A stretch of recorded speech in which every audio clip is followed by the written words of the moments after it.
Hello and welcome to an Infinity the Game battle report. Today we're playing the Imperial State Service versus the Jurisdictional Command of Bakunin, and the scenario is the Armory.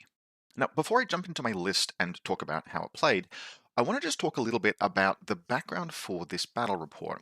This is not a tournament game. This is barely even practice for a tournament game. This is just very casual sit down and play on a routine Wednesday night game, and it is basically the first game I've played with Imperial State Service, and it's also the first game I've played with this kind of list archetype. I'm not playing against a hardcore opponent.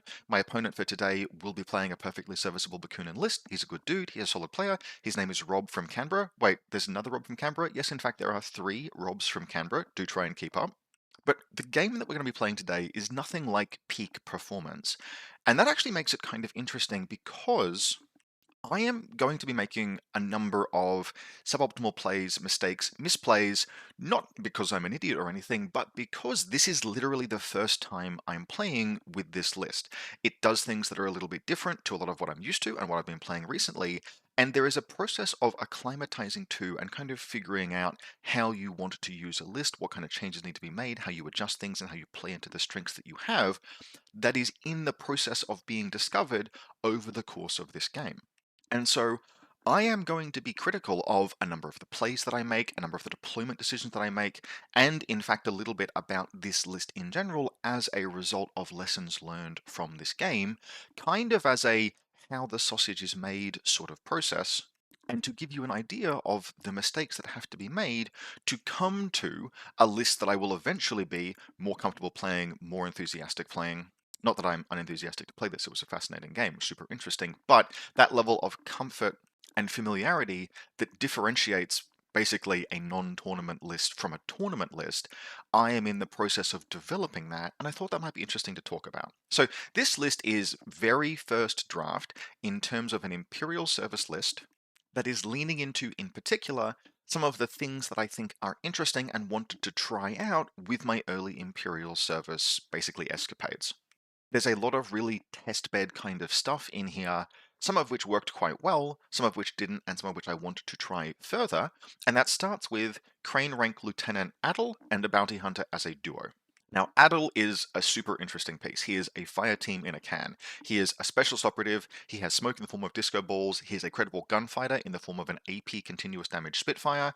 He is very good in close combat with a little caveat that monofilament weapons have kind of a weird performance curve. But in short, he basically does anything you might actually need done on the table at any given time. And the only things that are really holding him back is that he is only ballistic skill 13. And although his close combat is quite good, you can always be better, particularly when you're dealing with a monofilament CCW. And so to that end, we have him duoed with just a bounty hunter. He counts as a bounty hunter for purposes of fire team compositions. So this gets duo bonuses, which puts him to effective burst 5 with the AP Spitfire, which is much more comfortable taking a face-to-face roll with when your ballistic skill is just 13. It also gives him the special die when dropping the disco balls, and this is something I wanted to test but wouldn't be able to this particular game, there was an idea that because the bounty hunter has stealth, if you drop down smoke and then you get into close combat, in the same order you can have Adel and the bounty hunter both walk into CC to give Adel the burst bonus. And that burst bonus goes a really long way in terms of making the monofilament connect in a single order, because your opponent just has to pass damage 8 saves, which is very possible to do. And unlike in a traditional fire team, stealth lets the bounty hunter make that move, I believe, without being CC attacked in ARO. Adil breaks stealth under smoke and generates an ARO that way, but the bounty hunter is safe while giving Adil a burst bonus. So these are a number of things I wanted to try, and it seemed like a pretty reasonable addition to Mr. Crane rank for only 12 points. Now, it would end up being totally fine. Future versions of this list, I'm not sure if they will keep the bounty hunter or not. I like it. I like what it does with Adel. I like that that's just a little self-contained duo. I love self-contained duos. But I have also found that I run very quickly into I want 15 troops. Every troop slot is very important. Points only go so far, and 12 points upgrades really easily into something that's just a bit more expensive if you shave points elsewhere. So I don't know if I will keep the bounty hunter around, but I did finish painting Adel just this week. I will definitely be using him again in future. The bounty hunter needs a bit more testing. Worked fine this game. Now, part of the reason why I'm not 100% that you need the Bounty Hunter to provide that fire team bonus to Adil is that there are multiple other fire teams, even just in this group, that you could theoretically slot him into. He doesn't need the Bounty Hunter to get burst bonuses. And the first of those fire teams is just a Celestial Guard Monitor with 2 Guangxi. As long as there are 2 Guangxi in this fire team, it gets the burst bonuses. Now, that doesn't offer any opportunities to leave the Celestial Guard Monitor behind. He has a clause where the fire team will break automatically if he leaves it, but you could very easily slot Adil into this team and have it move forward. In this particular game, and I think my preferred use case for these guys, however, is to have them just hang back and be linked long-range smoke, because that's really useful. But I also have the option of having Adil join this Dakini and Deva duo, which can be a Haris team.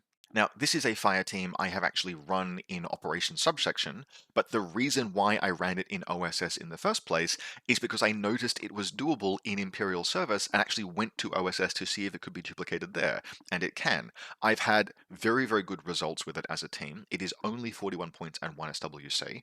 The Deva in particular is an incredible piece for 20 points in terms of the things that she can do, and by stapling a Dakini to her, you get a support-capable Burst 5 Mimetism heavy machine gun. It's just really good value for 21 points. Yes, the Dakini itself is fragile, but anything that close assaults and hits the Dakini then has to contend with the Deva, which is a harder thing to take down.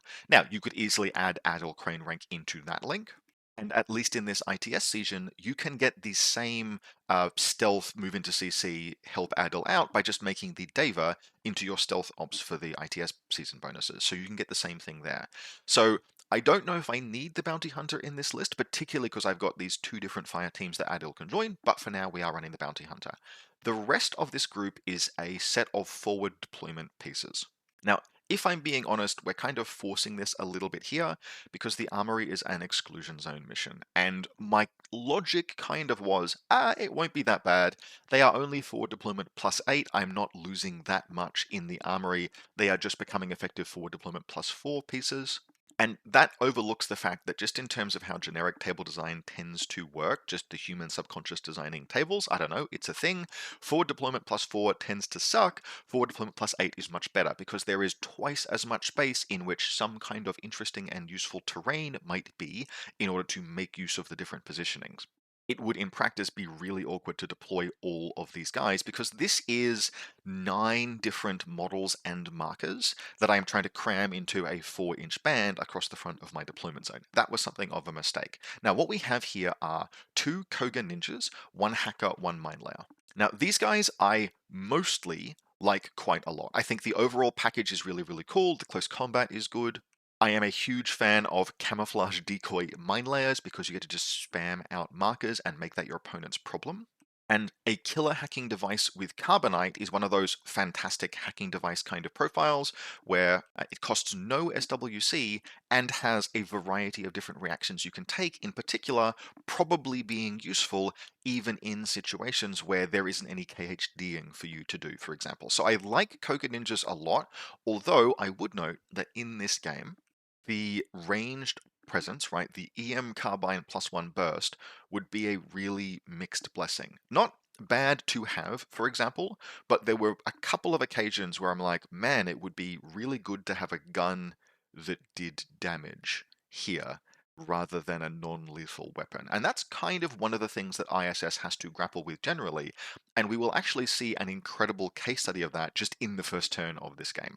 Now, overall, as far as first drafts of list go, I quite like this first combat group. I quite like the Kogas. I think the Canron actually is a piece that I need to change. Specifically, I need to remove mine layer from it. When we get to deployment, one of the things we're going to see is that because the mine that you are laying with the Canron itself has to be bound to within 8 inches of the real Canron, it's very difficult to make full use of the Canron's decoy 2 to actually protect it properly. On top of that, the mine layer Canron is not a specialist, whereas the forward observer Canron, who I think cost almost exactly the same, is. And while that isn't always a huge deal, I did kind of feel it a little bit this game, even though Armory is not necessarily a very specialist-centric mission. But just more generally, although I love boarding shotguns +1 burst, they are a piece that you have to use kind of opportunistically.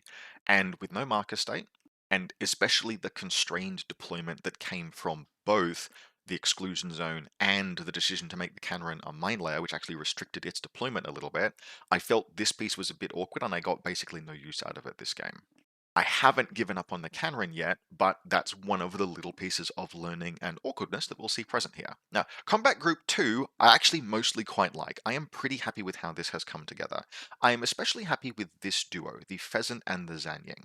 Now, this was a fire team that you will get this occasionally where it was just kind of born of necessity.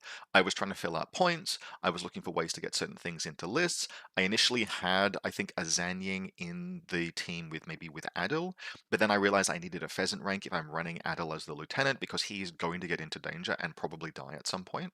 And I need chain of command. And all of that plus some group tinkering produced this duo.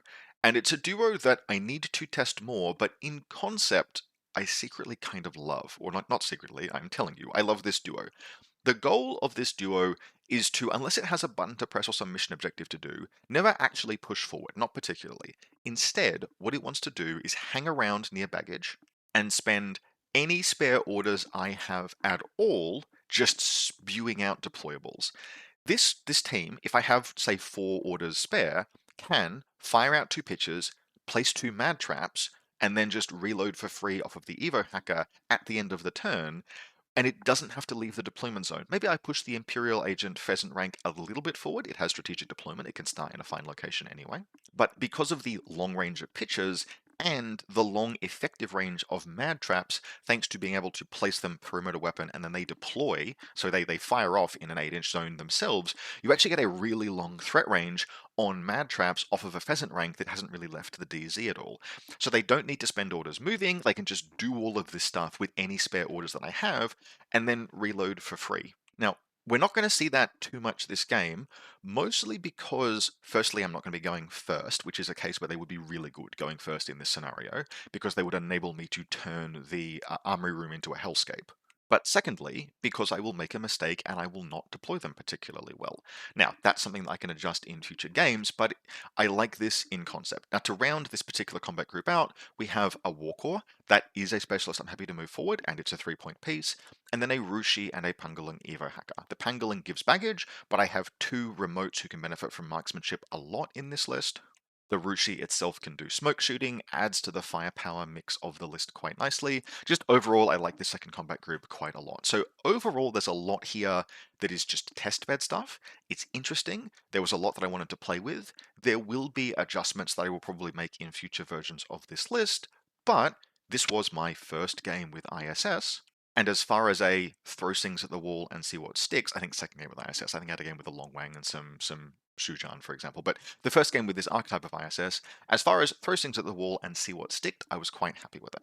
Now, playing against me today, my opponent Rob would be playing his Bakunin. Now, Rob is a Torchlight and Bakunin player, but he's less experienced with Bakunin. He's a relatively new player overall. He's an N5 player. He's basically just he joined us in late N4. Most of his time has been in N5. And he has some model restrictions as well, but I believe in this case his list was at least vetted and some changes were made by Rob from Canberra, who plays Bakunin. Is this getting confusing? No, not at all. I understand perfectly. So we have here a list that is making use of a few things that are reflective a little bit of the collection that Rob has access to, but which I think is overall a fine list. So what we have is we have a Haris team of a Penitent, a Cenobite, and an Orphan.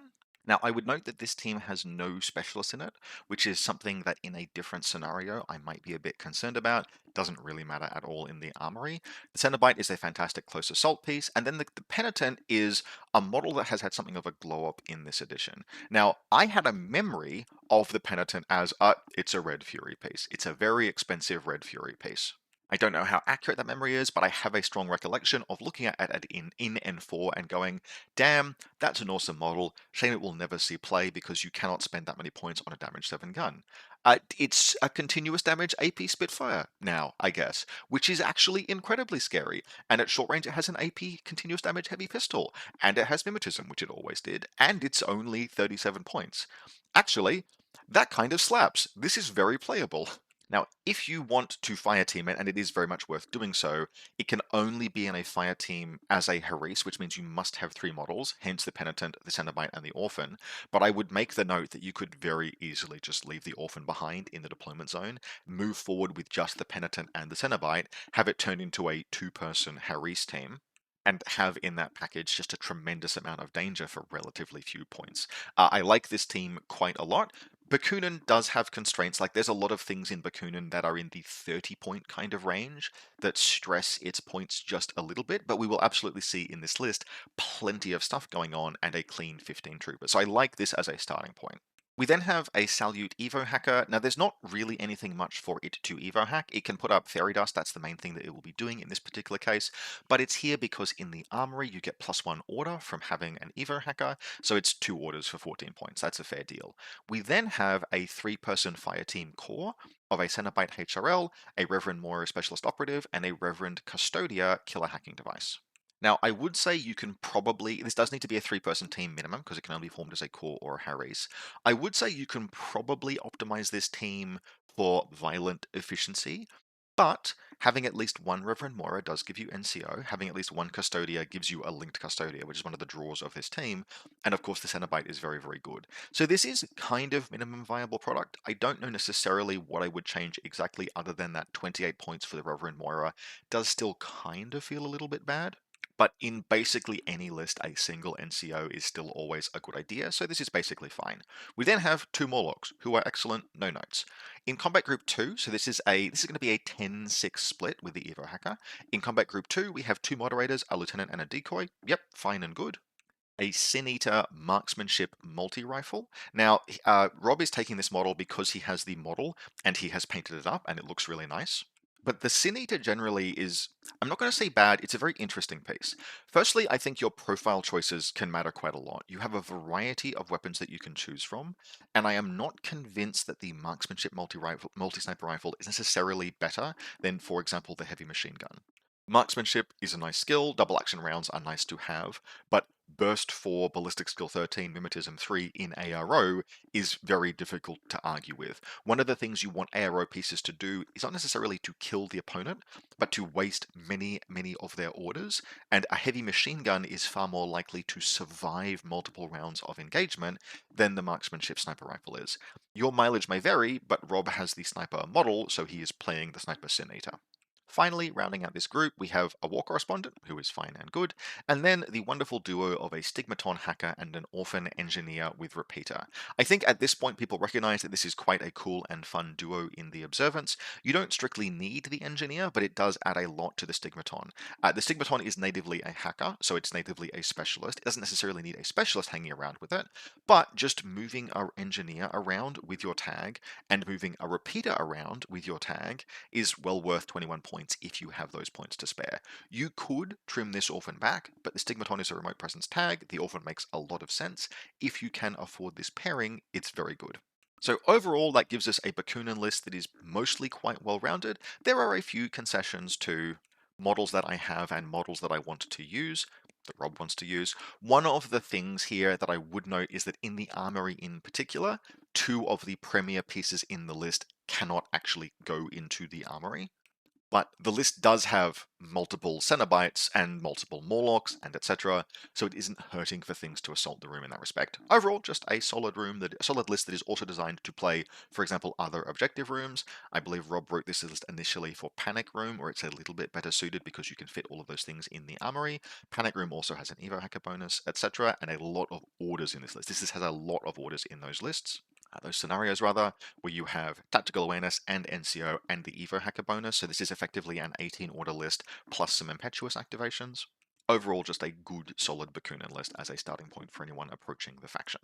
Now, getting into the game, finally, I won the Lieutenant role 13 versus 13, and for the first time in a very long time was able to choose to set up second to give my opponent that difficult choice about going first or second in the Armory, and so got to, in this scenario, actually set up second and go second, which is something that I've wanted to do but have inexplicably been unable to. It feels like for a very long time. So I have picked the table side on the left, Rob is playing the table side on the right, and he is, of course, going first. In terms of his deployment, the Stigmaton will be his reserve, but will go down fairly predictably. When a Bakunin player has a bunch of points and 1.5 SWC and an unlinked Orphan Engineer repeater, you kind of have an idea of where the tag is going to arrive. But what we have basically is that the Cenobite, Penitent, Orphan Haris is set up in this corner here in fairly good cover. The War Correspondent will be, this is this model here, the War Correspondent is on this roof, ready to move down and out as required. The the Orphan and Stigmaton is here behind this sort of tall double-stacked crate, ready to move out again, kind of as needed. The Evo Hacker, this is a little bit of a misdeployment on Rob. It is deployed really nicely and safely back here behind this tall building on the high ground, but there is a strong argument that it should be deployed back here somewhere because this is where his models with, in particular, the pitchers are. This is where the Fireteam Core, with the Custodia, with the pitcher, who would really like to be able to reload, is present, but we have the Cenobite HRL and the Sin Eater both kind of in this position, not quite stacked AROs, but both ready to move out or hold territory, giving Rob in particular a very strong set of AROs down this line along the sort of bottom of the armory, as well as cover in terms of if I was to push very aggressively into his deployment zone this way, he would have strong cover against them there. Neither piece is looking particularly heavy into the objective room, but if the doors are opened, the Sin Eater in particular will be able to see at least some of the objective room.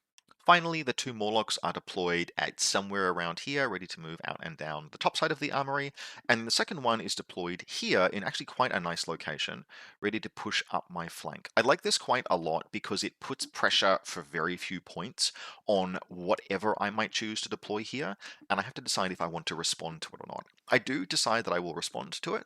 I have to put some camouflage markers there, but I don't love placing camouflage markers as a deterrent to a piece like a Morlock, because a Morlock is kind of the perfect piece to just yeet into a camo minefield and see what reveals itself. It's only 6 points, and in this case this one is fast, getting 6-4 and super jump. The other one I think gets plus BTS or something like that.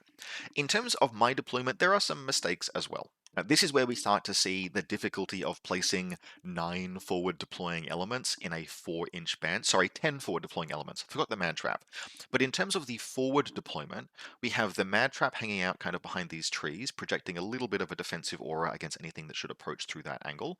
We have 3 camouflage markers here. That is the Koga mine layer. The Koga itself is looking out this window in this direction. The mine is ready to detonate on anything that walks into its zone in the armory. And then the decoy is looking out this building here in the kind of position I like to call almost certainly a decoy.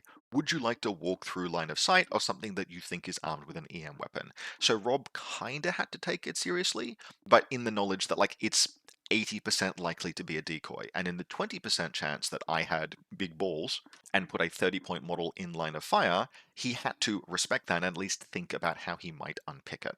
Now, where things got a bit more awkward is in the deployment of all the camouflage forward deploying stuff down here. In this mess of pieces, we have 3 Canrons, one of whom is real, 1 Shock Mine, and 1 Koga Ninja Hacker and its decoy. And this is particularly where we see the issue. I would like to spread the decoys of the Canron Imperial agents out quite a lot, but because I'm really kind of tethered to the camouflage markers, it becomes a little bit too easy to interrogate what is real and what is not. And in particular, because all of the Canron are basically clustered in this triangle, that very much, not exactly, but it kind of, I have to also put all of the other camouflage markers in a similar triangle to keep them all kind of close to maintain fog of war, and that is much too much concentration of these elements, particularly given I know there is a Morlock here who will just be running into all of this. And that serves as a 6-point piece that will very easily defang all of these pieces, but I don't have much choice because of my decision to make the Canron a mine layer. Now, in this particular case, the real one is going to end up being the one behind the truck. I think, and this is not actually a good deployment for it.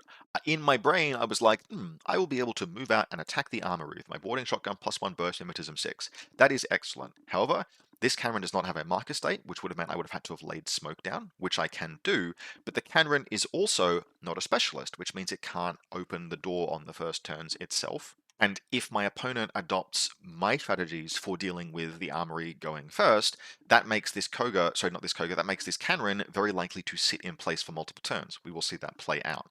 There will also, again, I have too many forward deploying pieces to fit into an exclusion zone scenario. I would really like a whole bunch of this stuff to be further forward, but it's kind of not an option. In terms of deployment, that is mostly okay. We have Adil and his bounty hunter hanging out here. Yep, totally fine. The bounty hunter, I think, rolls up an adhesive launcher rifle. Won't ever matter, but it's fine to have. The Celestial Guard and Guangxi are all down in this bottom left corner. The Rushi is in position behind this big landed helicopter. This is totally solid, by the way, this section here. It can't be seen through, but the Rushi is in position to move up and out this way. The Rushi is one of the best pieces I have for dealing with the ARO elements, particularly the Sin Eater over here, and I want to be able to lay down some smoke and then smoke shoot with the Rushi, which it will be able to do. Good piece, good choice. The Dakini and the HMG, so the Dakini HMG and the KHD Deva are hanging out back here. And what they are doing in particular, the Deva is a really long way back because I'm aware of the pitcher threat that is probably going to be coming up through this building from the Custodia. She can throw pitchers down here, but if I am far enough back, and in particular with terrain in the way, it is likely she can place some annoying pitches, but it is not likely she can place pitches far enough forward, particularly into this nook here. That'll be difficult for her to see because there's the crate in the way, which means she's not likely to be able to drop a pitcher where it can kill my Deva. I want to keep that Deva alive both for duo bonuses and because it's one of my best answers to the hackers that Rob has. And so, yeah, this is just this is a good example of deployment to protect against enemy pitcher threats. Now, where we have a slight fuck up two slight fuck ups that I will end up regretting a lot over the course of this game. The first is a small one, but it's going to be quite relevant, and it's the war correspondent hanging out back here. She's just, I mean, this is a fine defensive position, right? This is making good use of a 3-point piece like this. She's not exposed to enemy fire, but she can flash pulse anything coming up and over this bridge.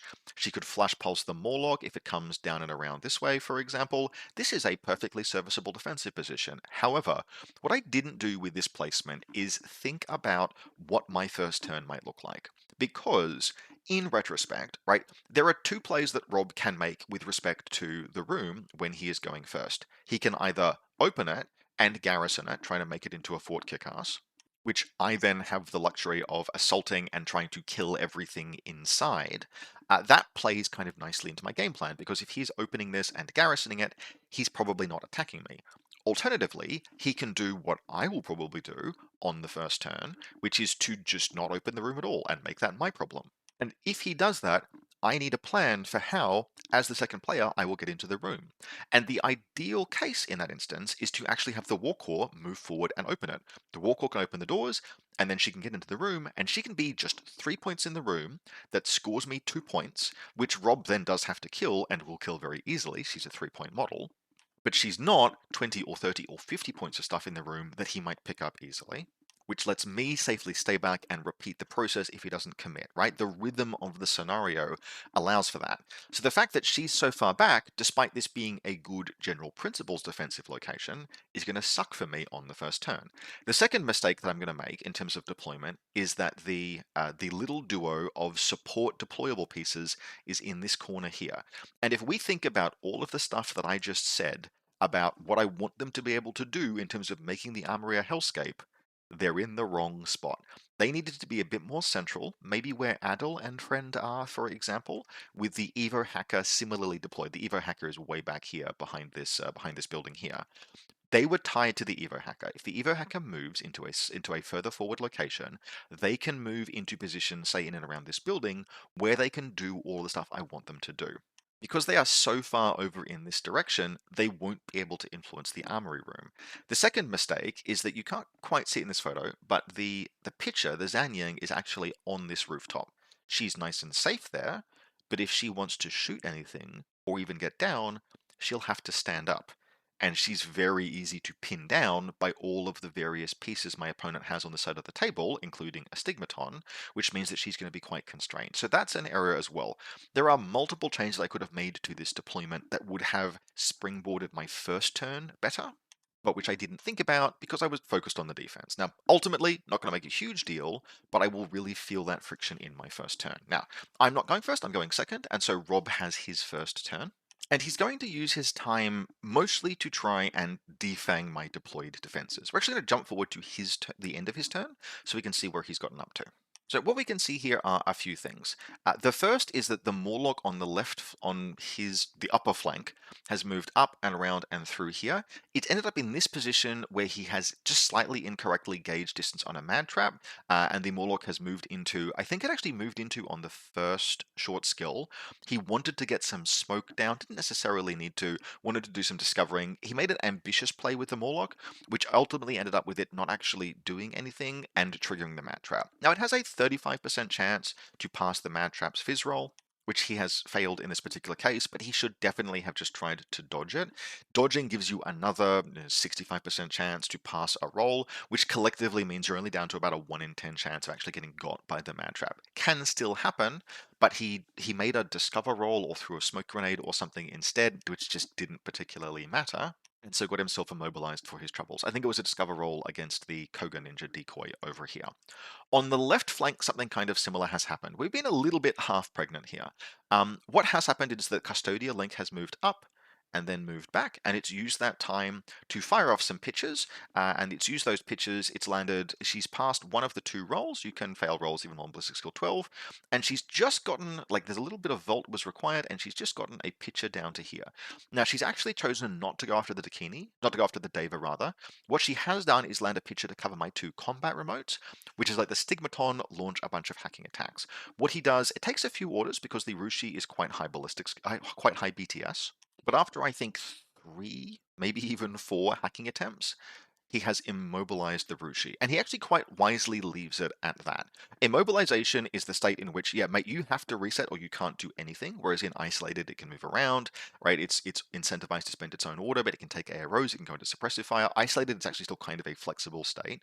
Immobilized is you do nothing until you clear that.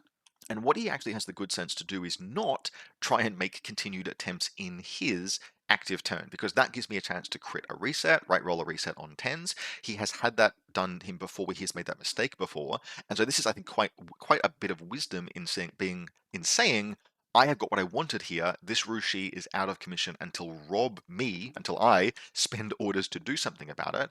And I think that's quite wise. Now, what the forward and backwards movement of this team means is that he only has so many other orders for Morlocks. And so this Morlock here has run all the way up and around, attempted to sort of like see what reveals itself in terms of my camo markers here. Nothing does, because this is the mine. And so she's just nooked herself in this corner here, where she will be my problem next turn. I am actually going to end up putting that problem in abeyance and making him come at me, but this is an example of like, yep, I don't have a clean solution for that Morlock, particularly in that location. I could send the Canron after her, but she's then just going to chain rifle me, and if I'm willing to make that trade, I may as well do it in my reactive turn and save the orders. Now, not a ton happens otherwise. I am dug in pretty hard. All of my defenses are just these ablative marker states and camouflage markers, etc. And so there's not much for Rob to really connect with. And he's also very unwilling, I think wisely, to open the door. There's a little bit of movement back and forward with the Stigmaton as it's making those attacks. There's a bit of repositioning of the War Correspondent, but ultimately, all things considered, I am not particularly punished on Rob's first turn. He probably had, I think, the opportunity to make a much more decisive attack. I think probably committing hard with both Morlocks would have been a fairly strong decision, particularly if he made the read that this was the mine. You're never certain about that, right? But I think he definitely had the consideration where he might have just shoved this Morlock up this flank and then gone after my Guangxi. Now, realistically, the Morlock maybe kills 1 or 2 Guangxi before it dies, because coming around this corner, it's going to be exposed to fire from the Dakini and the Deva, etc. But he can almost certainly pick off at least 1 Guangxi, and that's actually quite useful, because it would strip order bonuses from, so strip the special die from the Celestial Guard, and maybe he could have gotten even more than that. With Super Jump, he could have gotten up here, gone after the Celestial Guard itself, potentially. And the Morlock on the upper flank was also quite well positioned to potentially unpick this Koga situation. One of the things I kind of like try and teach people is, if your opponent throws up a million camo markers, and I have, again, 10 forward deployed, deployable weapon, decoy, camouflage marker pieces in this list, just run into it. Just run into it with cheap disposable pieces and force your opponent to show their hand, reveal what's real. You can usually do that quite efficiently on the first turn, and that sets you up really well to launch attacks in subsequent turns, but you do have to bite the bullet and sacrifice a few things to the gods of the Fog of War. Rob wasn't quite willing to do that this turn, and while that won't matter for him much at all on the lower flank, it will matter on the upper flank. Now, from there, it passes to my turn. We can see the game state here at the end of my first turn, and I have to do a few things this turn. The first thing is I have to just eat the awkwardness of moving that war correspondent forward. Now, she has 6 orders to play with because the Evo hacker is in that group, but this is one of those points where I really recognize, man, this would be a really easy turn if she was forward, but she's not. She's back. So she has had to walk all the way up through here. Now, happily, she does press the button to open the doors on the first turn, and then gets in here and loots something. I think she loots a monofilament CCW from the armory, but that leaves only one order left in my second combat group, and I had all of these things that I was excited. I think two, but I had all of these things that I was excited for. I had lots of things I wanted to do with that second combat group, but the war corps has spent 4 of the 6 available orders, whereas it might have been able to spend 3. Right now, that isn't a colossal difference, but every order matters. What I do, however, what I do with the 2 orders that I have with the second combat group is I make another mistake. But the first thing I do is cool. I look at the table and I think about. You will notice that there was a stigmaton here at the beginning of this turn, and I go, this is not actually a great face-to-face roll, but I have the opportunity to do something that's really, really funny. And this is a test game. We're just trying to learn with the faction, and so it is very much worth doing things like that. And so this pheasant Imperial agent who is sitting up here stands up, and it takes a face-to-face roll with the stigmaton, and it rolls 3 dice on 12 versus 1 dice on 13. The stigmaton misses, and I hit twice with an emitter, and I brick the absolute shit out of the stigmaton, which is super cool. However, it does kind of pose the issue that all non-lethal weapons pose, which is that, oh yay, I have just isolated and immobilized this expensive tag. That's super cool. It is not, however, dead. Isolated and immobilized and dead are extremely different states, and there is an engineer literally right next to it. So I have to actually spend the rest of the orders and kill it now. Huh. Well, that's fine. We do have a piece in position to do that. But whereas it took me 1 order to emitter the stigmaton until it was dead, it takes me to move Adel 1, 2, take a shot, actually put the stigmaton. The stigmaton crits its reset on a 1, but I put it all the way into the dirt with 4 hits AP continuous. Sorry, I drop it to unconscious. Unconscious is still not the same as dead, at which point it takes me 2 more volleys of gunfire, so that is 3, 4, like 5 orders to put it to dead after the 1 that I spent emittering it, and then I have to come back and around to get back into the position that I need to be to assault the armory in a subsequent turn. And so, as cool as the emitter play was, it did not, again, isolated and immobilized. People who say things like Miranda Ashcroft is an auto include, for example. Isolated and immobilized are not the same as dead, and you very, very often have to engineer situations where your opponent is dead, not just temporarily inconvenienced. Still, getting the kill on the Stigmaton is a really big deal, particularly given I took no casualties on my first turn. And I will reinforce that success by screwing up and making a mistake. What I should realistically have done is spend the final order in Group 2 to sit the Pheasant rank agent back down, lay a mad trap somewhere underneath this bridge, and then be nice and safe and happy. Instead, I try and reset with the Rushi, which was frankly greedy. I try and roll a 10, I fail, and the Pheasant rank is left standing up, and as a reminder, this is my only chain of command in an army with an active lieutenant. Now, threats to isolate Adil have now been removed, because the only hacker capable of doing that is dead, so this is not the worst play in the world, but I really should not have left the Pheasant rank standing in a situation where it can be killed quite easily, just for the off chance of a reset. Still, at the end of this round, I've pulled one thing out of a panoply, I have seized the armory room, and I have sustained basically no casualties while killing a Stigmaton. So this is by no means the worst game state at all in the world. I am in fact by all metrics, I am ahead, which is fine. I'm doing what I want to do going second in the armory, which is to hang back, not give my opponent easy kills, slowly, incrementally take ground and take points until they commit to the armory room, at which point I commit back and hit it there, hit it hard, take the space again, and actually force more dangerous trades. Now, jumping ahead to the end of Rob's second turn. This is where he has to finally commit something into an armory, and because all I've done is put the Warcore in there, he can respond, like relatively cleanly himself, but that's totally fine. A couple of other things happen first. The first is that the 6/4 Morlock rounds this corner, and remember, this is the real Canron. I have to stop this Morlock before it does much more damage. If the mine that is here detonates, it will just dodge, and then that gives it a good chance of surviving the mine. It's only something like a 1 in 6 or thereabouts to die to that mine if it goes for a dodge. Maybe it's a bit better than that, but it has a good survival chance. And so I just shoot it. I just shoot it with the cannon. It elects to chain rifle the cannon. It puts the cannon down, but dies to the mine and the shotgun. And I've just made a 26 for 6-point trade, but whatever. It had to be done. I left it until this turn for a reason. Otherwise, Rob does a few different things. The first thing that he does is that most of the work this turn will be on the Penitent Fire team, and there'll be a few things that happen there. The Cenobite herself will come into the room. She's going to approach kind of from this angle to stay away from what he suspects quite reasonably is a mine. We'll cleanly kill the war correspondent and then open this box and get grenades. And then while he's doing that, the penitent herself will jump up onto this high ground, safely behind the big crate here, keeping the orphan nearby. So the Cenobite is being flung off into the room. The orphan is hanging around with the penitent to maintain duo bonuses, and then the penitent will come out, and she can, from this position, engage my standing emitter pheasant rank. Whoops, should probably have put that prone. However, I get quite lucky against the AP continuous damage Spitfire, and I put 2 dice back. The AP continuous damage Spitfire puts 5 dice downrange at me. It wins the face-to-face roll, but it only lands 2 hits, and I pass both saves and go prone, preserving the chain of command. Now, using his group 2 orders, Rob takes the Orphan Engineer that has a repeater that otherwise would have been stabled to the Stigmaton, and it moves it out here. He jumps it up onto here and then out along this bridge. Now, he just crawls along this bridge, but one of the really nice things about the Orphan is that she has stealth. And so she can just cleanly crawl into zone of control of my Zanyan hacker. Now, my Zanyan does have 6th Sense, which I remember just in time. I go for the dodge to get out of zone of control, but I fail, and he leaves the orphan there. That lets the killer hacker Custodia spool up, and Zero Pain is a very, very good defensive program, but after about 3 or 4 attempts, the Zanyan Imperial agent will go down.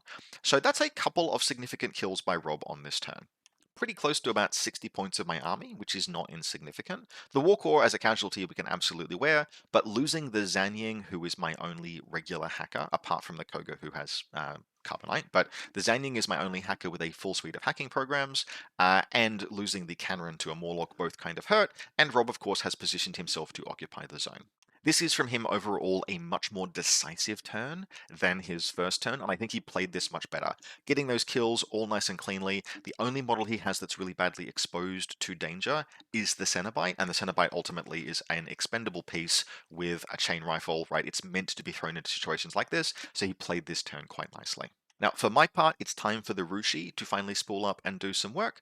Adil Mamut is waiting for his moment, but his moment is not quite yet. And so what we're going to do is we're going to put supportware on the Rushi, we're going to throw down a bunch of smoke, and basically launch an attack on a variety of pieces, including the objective room. The Rushi's got slightly constrained orders, but it will nevertheless do quite well after I speedball to bring down a switch on. Speedball will land, the Dakini will move around and switch on the Rushi, and then the Rushi will go for a wander. Now that speedball play does cost a few orders for my first combat group, which has otherwise also lost some troops. But we are still resourced to do all of this, and so smoke will come down from the Celestial Guard, kind of just to blanket this sort of an area, and then the Rushi will go up and running.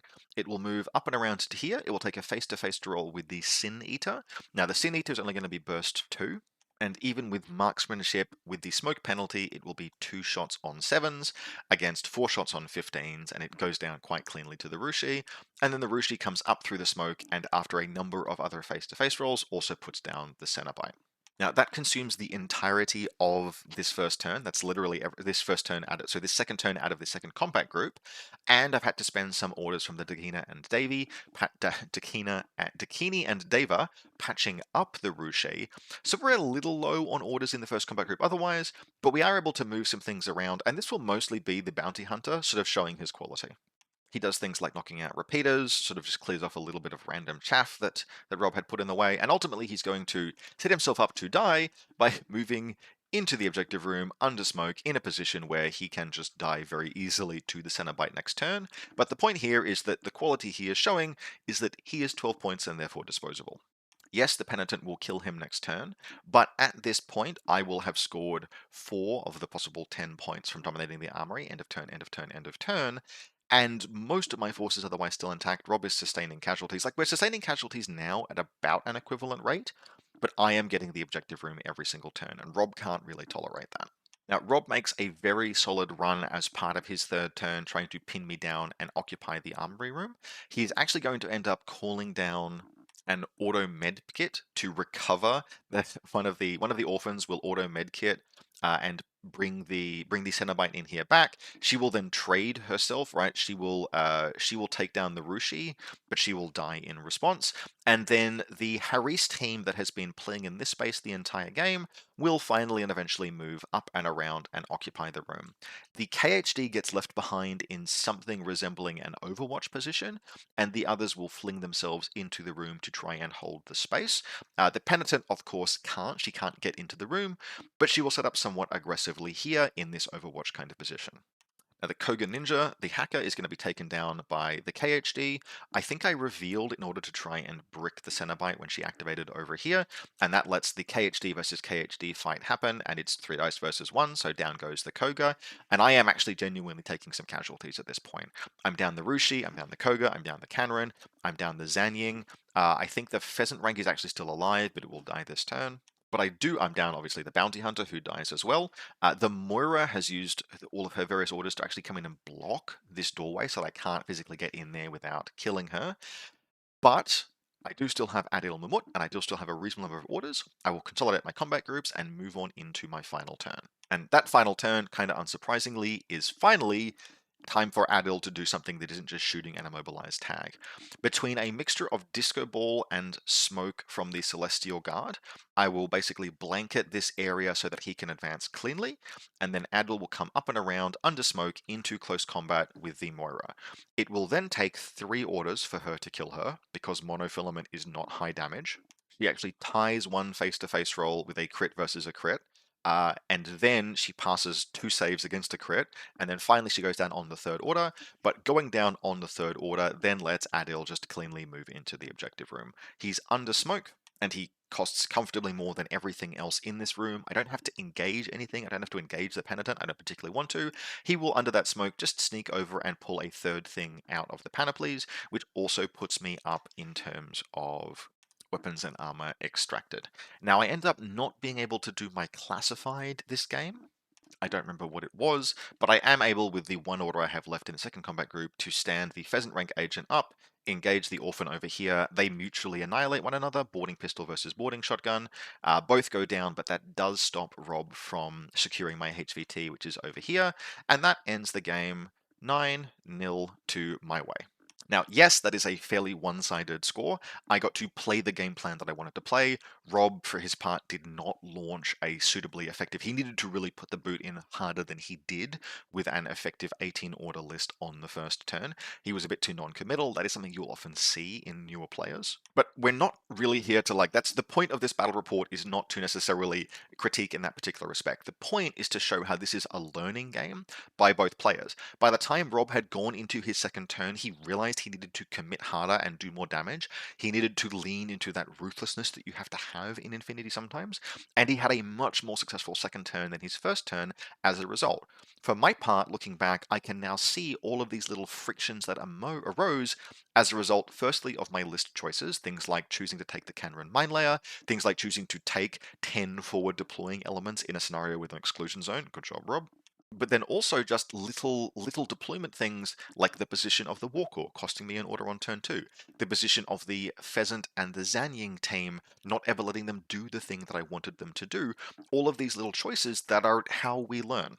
Even with many years of experience under my belt playing this game, you still absolutely go into a game playing a faction for the first time, you make a bunch of mistakes, and ideally you learn from those mistakes. one of my weaknesses as a player is that I tend to think in very broad terms and very broad principles. I try and play every faction in the game, which means I don't really focus on individual factions. I don't learn the really specific nuances and rhythms of how specific scenarios have to be specifically approached.